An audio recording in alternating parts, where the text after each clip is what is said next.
minta kenyanan. Karena hambamu, anak buahmu itu banyak yang tidak kuat, minta sana. Akhirnya kembalilah Nabi Muhammad ketemu sama Allah Subhanahu Wa Taala.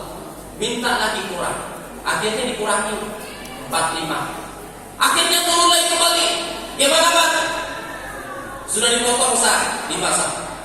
Tidak mungkin, kembali lagi kamu. Ringkas cerita Pak, 9 kali turun naik Nabi kita Muhammad SAW, turun naik dipotonglah 45. Ditanya sama Musa, hebat, bagaimana Pak? Gimana? Dapat potongan berapa? Sudah sah, dapat 45. Kau berangkat lagi Muhammad. 5 waktu itu masih banyak. Umatmu yang tidak melakukan sholat 5 waktu masih banyak. Bilang Nabi Muhammad, saya sudah malu ketemu sama Allah. Andai kata Nabi kita tidak malu Pak, tidak malu ketemu sama Allah, mungkin ayam 10 kali dapat potong semuanya dapat pulang kawan. Tidak sopan. Karena Nabi kita sudah malu Pak ketemu sama Allah Subhanahu Wa Taala. Makanya kata Allah Subhanahu Wa Taala, man jaa bil hasanati falahu asyru amsalha wa man jaa bis sayyi'ati fala yujza illa mislaha wa hum la yuzlamun. Satu waktu itu Pak sama dengan kita mengerjakan 10 waktu pahalanya. Kita mengerjakan waktu subuh sama dengan kita mengerjakan 10 kali waktu subuh. Jadi 5 waktu ini sama dengan kita mengerjakan 50 waktu dapat Allah Subhanahu Wa Taala. Maka dispensasi dari Allah Subhanahu Wa Taala diberikan kepada kita ringan. Sedangkan itu pun masih banyak umatnya Nabi Muhammad yang tidak pernah sholat. Ada yang sholatnya setiap hari datang ke masjid, alhamdulillah. Ada yang sholatnya datang cuma hari Jumat sekali, alhamdulillah. Ada nggak di sini yang Jumat sekali datang? Ada. Duduk di belakang tadi. Ya Pak ya. Ada yang datang sholat Jumat, ada yang datangnya sholat ke masjid itu hanya setahun 2 kali, Idul Fitri, Idul Adha. Ada di sini? Ada Pak ya? Tidak ada ya? Dia masuk camp sekarang. Hadirin dan muliakan Allah Subhanahu Wa Taala. Ada juga orang yang datang lebih celaka lagi, yang datang sholat jenazah, mayatnya dibawa ke masjid untuk disolatkan yang terakhir kali karena dia dapat datang masuk ke masjid. Itu luar biasa. Hadirin dan muliakan Allah Subhanahu Wa Taala. Jadi Pak, sholat ini luar biasa Pak. Sudah dispensasi 50 jadi 5. Makanya Allah Subhanahu Wa Taala itu Pak memvonis orang yang masuk dalam orang yang tidak meninggalkan sholat itu. Allah katakan dalam surat Al-Mudaththir dalam juz 29, apa kata Allah Subhanahu Wa Taala? Kullu nafsin bima kasabat rahina. Setiap yang bernyawa akan bertanggung jawab di hadapan Allah Subhanahu Wa Taala. Fi jannati yatasaaluna 'anil mujrimin. Antara orang yang dimasukkan dalam surga dengan orang yang dimasukkan dalam neraka berdialog, tanya jawab. Kenapa dia tanya jawab? Satu, yang pertama, orang tidak dalam surga tanya kepada yang pertama dalam neraka sakor. Masalahkum fi sakor, apa yang menyebabkan kalian masuk neraka sakor? Yang pertama menjawab kelompok yang pertama, qalu lam naku minal musallin. Kami waktu hidup di dunia kami suka meninggalkan sholat 5 waktunya. Sholat 5 waktu Pak. Sanksinya kita kalau tidak sholat dimasukkan dalam neraka sakor. 1 kali kita meninggalkan sholat, maka kita akan dibakar 80 tahun di neraka sakor. Anak-anak, 1 kali kita meninggalkan sholat, kita akan dibakar di neraka sakor 80 tahun. 80? Yang besar-besar 80. Anak-anak saya mau tanya, kalau kita tinggalkan sholat sehari 5 kali, 8 kali 5 berapa? Pura-pura kita tahu ngalinya. 8 kali 5 berapa? 400 tahun. Ustaz, saya tinggalkan sholat 1 hari 5 kali saya tinggalkan, 8 kali 5 400 tahun. 400 tahun. Berarti kita masuk dalam neraka sakor 1 kali sholat yang kita tinggalkan berarti 400 100 tahun kita dalam neraka satu. Ustaz, saya tinggalkan sholat 1 bulan lamanya. 1 bulan lamanya 30 kali 400. Berapa? 1.200 tahun. Ya Allah. Ustaz, saya tidak sholat 1 tahun. Tinggal hitung sendiri lah, hitung sendiri. Ambil beli kalkulator yang panjang-panjang besar-besar, hitung sendiri di rumah. Nanti jumlah sendiri, itulah hasilnya dari Allah Subhanahu wa Ta'ala. Ini Pak. Jadi sholat ini Pak, kita ajak keluarga kita, anak-anak kita ajak. Makanya kata Allah Subhanahu wa Ta'ala, wa'mur ahlaka bis-shalah, perintahkanlah anak-anakmu, perintahkanlah istri-istrimu untuk sholat. Istri diajak ke masjid Pak. Oh Pak. Istri diajak ke masjid. Kalau istri tidak mau ngajak ke masjid, sudah cari yang bagus saja. Berani? Berani? Ada yang berani, istrinya di depan masalahnya. Bagus semua. Kalau saya berani Pak, karena istri tidak ikut tadi itu. Alhamdulillah. Kalau istri ikut, tak berani juga saya.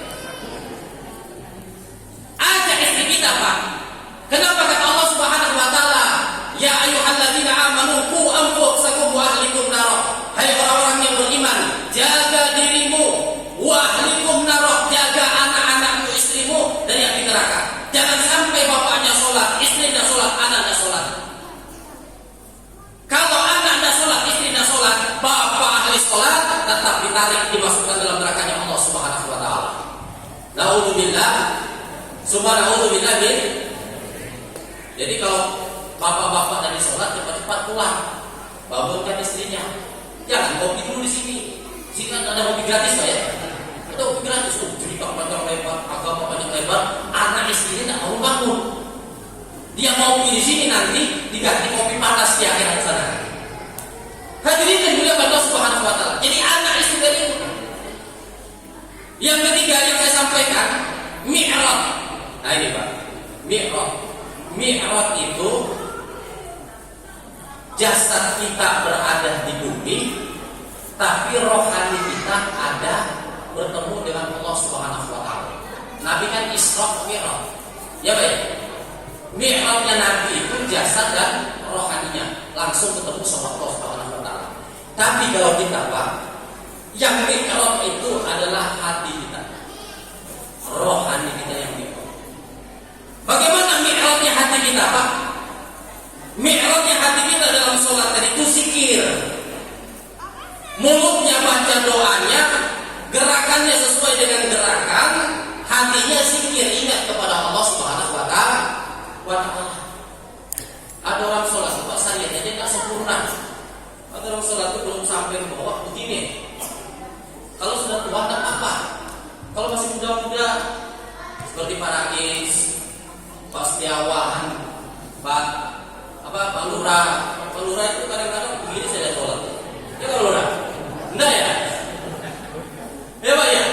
Ada orang sholat itu Pak saya lihat, bukan di sini, bukan di masjid saya sana. Kalau orang dari pantai itu Pak saya lihat, saya perhatikan, saya lihat masjid saya sana itu banyak yang sholat begini. Kayaknya orang dari sini kayaknya di sana. Pantai, dari masjid saya kayaknya orang sini kayaknya. Ya Pak, sholat itu Pak yang bagus. Jangan begini, rukuknya bagus. Nih, sejajar kepala sama sini, pantatnya. Kecuali sakit Pak, tidak apa-apa. Kalau masih sehat, sejajarkan. Sami Allahu liman hamidah, laki-laki. Kalau perempuan, Sami Allahu liman hamidah. Takbirnya perempuan juga beda Pak. Di bawah kalau takbirnya perempuan, Allahu Akbar. Laki-laki di atas, Allahu Akbar. Ya Bu ya. Jangan perempuan takbirnya Allah. Setan masuk sini. Bukan setan aja, baunya keluar semua. Ya Bu ya. Setan iblis masuk. Makanya takbir perempuan Allahu Akbar. Nah, habis itu Pak, kita madukan antara sholat syariat sama hakikat. Sholat syariat itu Pak, yang dikatakan sholat syariat itu yaitu doa. Jadi isinya sholat itu semuanya doa. Dari mulai takbiratul ihram sampai tahiyat yang paling terakhir itu Pak, itu semuanya berisi doa, semuanya doa. Makanya jangan cepat-cepat Pak sholat. Baca bagus-bagus, Rabbi firli warhamni wajburni warfa'ni warzuqni wahdini wa'afini wa'fu anni. Dibaca bagus-bagus. Baca. Nah, bagaimana caranya untuk menyatukan antara hakikat dan ma'rifat, menyatukan antara syariat dan hakikat? Yang kedua, syariat dimulai dengan takbiratul ihram, diakhiri dengan salat. Nah, yang dikatakan mi'raj tadi, hati kita mi'raj kepada Allah, jasad kita berada di bumi, tapi hati kita naik bertemu dengan Allah Subhanahu wa taala. Bagaimana caranya, Pak? Pakai zikir. Pakai apa? Pakai zikir. Zikir itu ada 3 macam, ada 4 macam. Yang pertama zikir syariat, yang kedua zikir nafas, yang ketiga zikir hakikat, yang keempat zikir makrifat. Nah, karena ini terlalu malam, saya sampaikan cuma 3. Yang makrifat nanti ke hafal sendiri. Bawa gula, bawa kopi, ya, bawa teh, sama tanya. Ya. Yang pertama zikir syariat Pak. Zikir syariat itu yang kita ucapkan di mulut. Subhanallah, alhamdulillah, Allahu akbar. Apa yang kita ucapkan di mulut kita itu zikir syariat. Tapi yang paling hebat zikir syariat itu Pak, yang nomor 1, tidak ada tandingannya, adalah kalimat la ilaha illallah. Ini zikir syariat yang paling hebat. Kenapa kata Nabi Muhammad SAW, barang siapa yang membaca kalimat la ilaha illallah, waktu dia akan meninggal dunia, maka akan dimasukkan dalam surga Allah Subhanahu wa taala. Jadi saya nih Pak, sering sekali dipanggil orang ke rumah sakit untuk membacakan Yasin, doa. Kalau para Pak, saya sering ke rumah sakit. Kadang sebulan 3 kali 4 kali ke rumah sakit. Rumah sakit kenapa? Ada orang kita dilihat Pak. Ada yang kemarin saya lihat Ustaz, orang Karanganyar.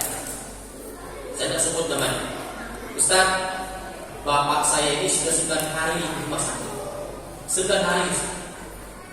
Tolong dilihatkan Ustaz, kalau bisa dibacakan doa pamungkas. Untuk apa pamungkas?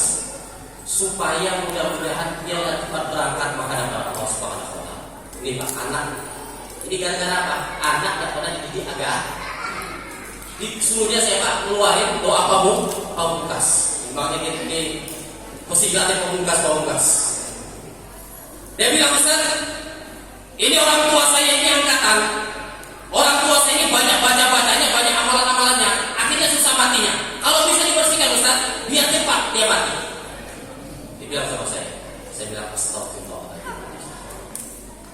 Sudah pulang saya, bacakan Yasin 3 kali, orang 3 kali, bacakan doa, saya pulang.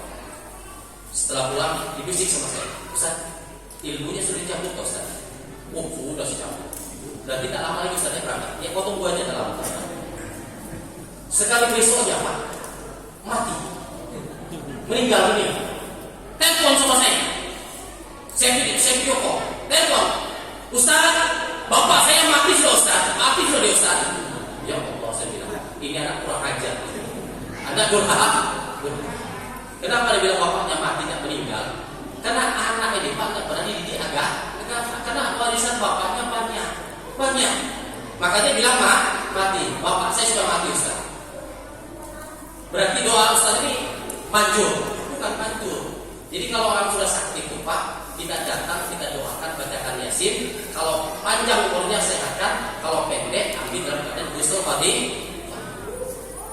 Nah, akhirnya sholat tadi itu supaya dia hakikat kita sampai kepada Allah Subhanahu wa taala, maka kita sholat itu dulu. Dalam hadis Nabi, mutu qabla an tamutu, matikan dirimu sebelum engkau mati. Bagaimana matikan diri itu? Matikan diri itu pakai zikir. Zikir yang kita pakai zikir hakikat. Zikir hakikat itu bagaimana? Masuk nafasnya Allah, keluar Allah. Masuk Allah, keluar Allah. Coba, dicoba. Allah. Dicoba Bu, di belakang Bu, dicoba. Bisa atau tidak? Masuk nafasnya Allah, keluar Allah.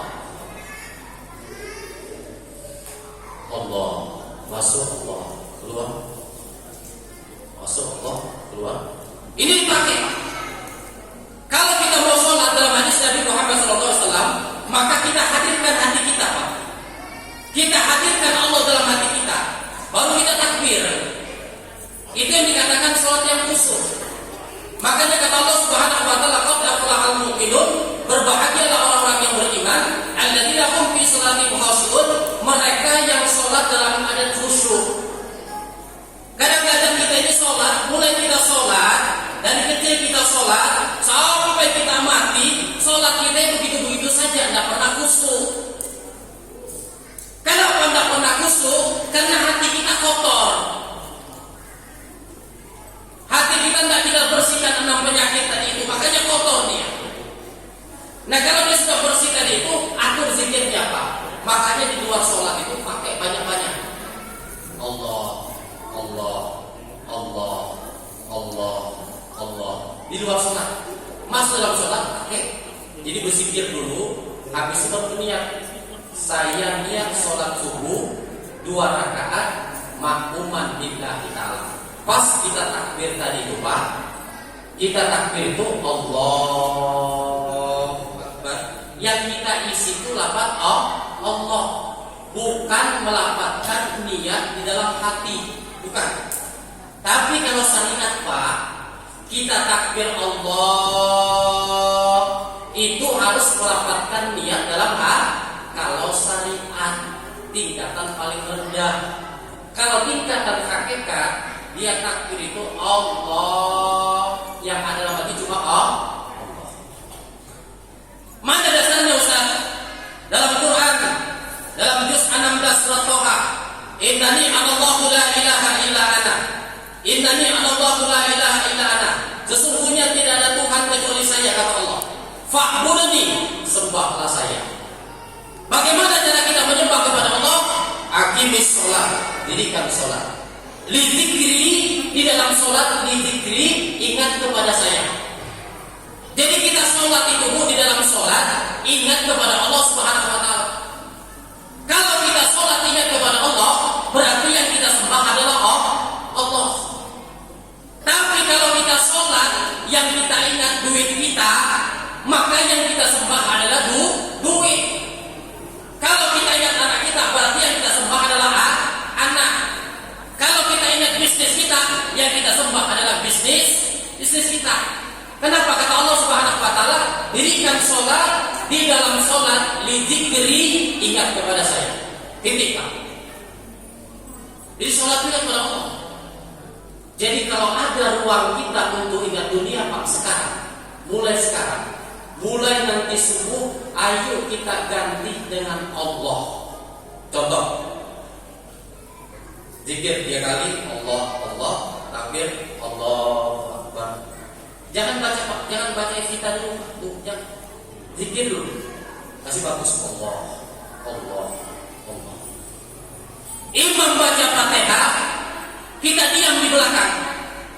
Allah, Allah, Allah, Allah.